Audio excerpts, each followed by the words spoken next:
Da, da, suntem în nord, pe Balta Mare din nord și Balta Mică, unde se pare că locația va reînvia.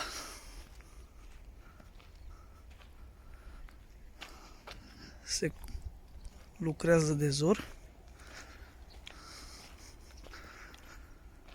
Garantat se va draga balta. Discutează iarbă, că a scăzut apa, vezi? A, avem și ceva pescari. Era apă, mare. Se pare că va fi ceva super fain, cu pontoane. L-a amenajat totul.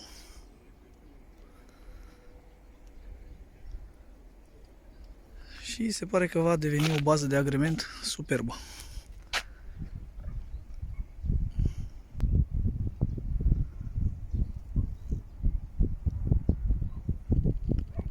Probabil o vor dragla și pe cea mare.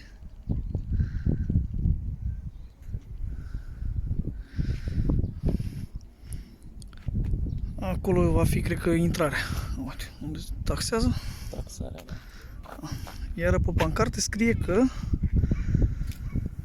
este făcut de primărie. O să și filmez pancarta. Mamă, și aici știi că erau vreo 2 crapi 10 plus în asta. Una mică. Și aici a luat Congo, în partea aia. A luat crapul ăla mare. Da, ce mișto. Oricum, fain. Când am venit eu, nu mai era iarbă deloc atunci. Dar vezi, dacă a fost scăzut, a crescut. Bă, da, chiar fain. Bă, măcar să facă ceva. Și așa să facă și pe căcăcioasă. Scăzută rău, era apă pe duce.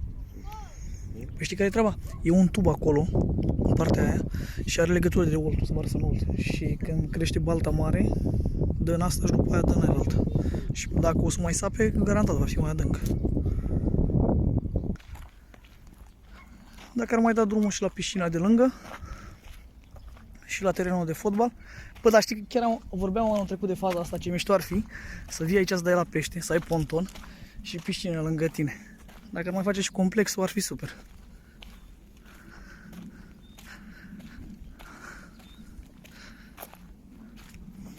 Uite.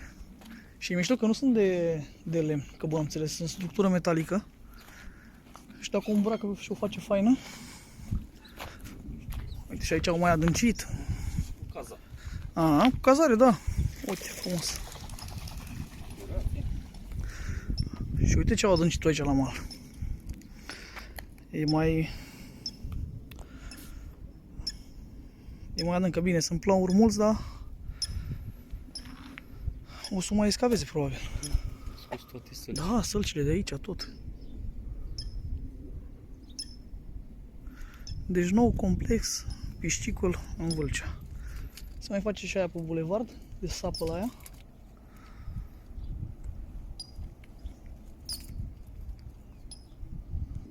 Aici e și fain că e ferit. Și lângă centura de trece pe lângă oraș.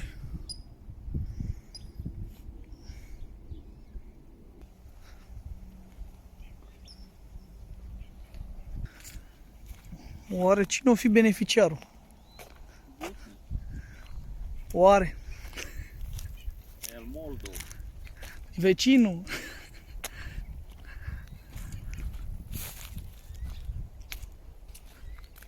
Bă, o face mă și pe asta, că altfel îți dai seama. O face, da. Umplea cu pământ și spunea că bănuțele astea. Da, să iau asta din mijloc, ca ținut doar să pui peștele de care l-ai de rezervă, gen să populezi balta după ce prin pescare și dacă vor să le ia acasă, gen, știi? Că trebuie să ai un bazin. Bine, că la cât teren e aici îl poți face bazinul, nu e bai. Nu am de băgat aici asta. Da. Aici trebuie să bagi camioane între neîntinderea. Aici, uite, e bine că a lăsat salcea aia unde făceam noi tuciurile.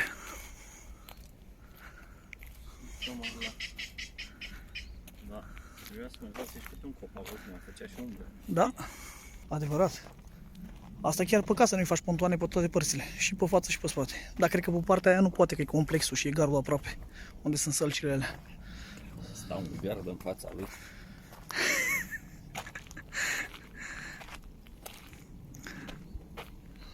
N-a stat în fața lui o deversare din strand. Bă, dar măcar este ceva frumos. Asta da, aici chiar de apreciat. Eu îmi fac un ponton sus acolo, în sud-est, pe ăla de fier, de sus. Bine, îmi place că se lucrează intens. Cât e ceasul?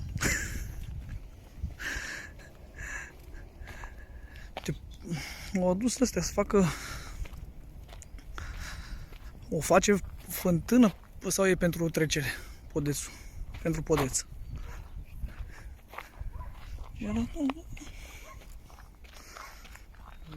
Face legătura între ele.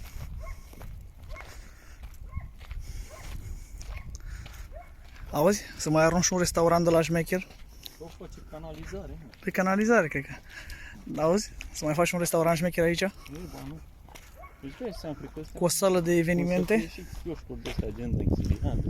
Da. Cu sală de evenimente, cu lăutarii. Spațiu, vorbește cu bucăți pe aici de ăla de moment. Bă, n-ar fi o idee rea. 2 tonomate aici aruncate.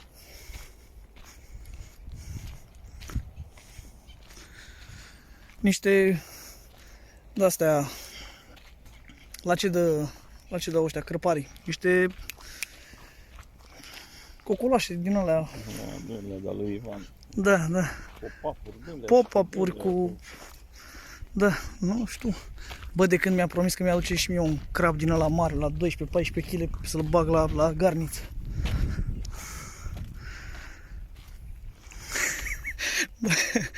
M-a sunat. Bă, tâmpitule, nu mai scrie că mă văd pe scarii ăia de talie națională. Tu scrii cu tigaia ta. Eu cu glumă.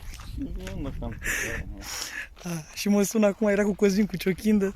Era nu știu ce baltă, prindeau teni și am zis, bă, ai umplut Vâlcea de pește, numai mie, numai mie. Am zis, bă, taci din gură că te crede omul nebunule, tu știi că eu nu iau pește acasă.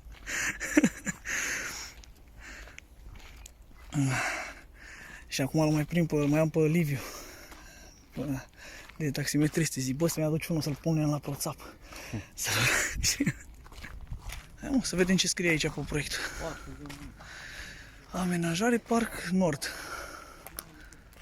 Obiectiv, reconversie și refuncționabilitatea terenurilor, suprafețelor degradate, vacante sau neutilizate din municipiul Vâlcea. Numele beneficiarului, Unitatea Administrativ-Teritorială Municipiul Vâlcea. Păi și Unitatea Administrativ-Teritorială Municipiul Vâlcea, deci primăria, nu? Da, trebuie să-l dai. Deci trebuie să-l dea gata. O lună. Da. Uite că așa scrie și aici, la fel. Amenajare Parc Zona Nord, beneficiarul investiției municipiul Râmnicu Vâlcea. Bă, pentru asta felicitări, da. Taxată, întreținută, ridicat de gunoaie, frumos, ai căbănuțe, ai WC-uri, ai tot. E ce trebuie. Și dacă ar mai da și drumul la zona asta, de aici cu piscină, cu alea, pentru copii ăsta de agrement, teren de fotbal și cu alea, chiar ar fi... Finalizării 31 a 8 și pe ăsta 30 a 9. Hai să le-am mai dat o lună. Aha. Hai să le-am mai dat o lună. A, uite că asta nu se sesase. Da. Merge.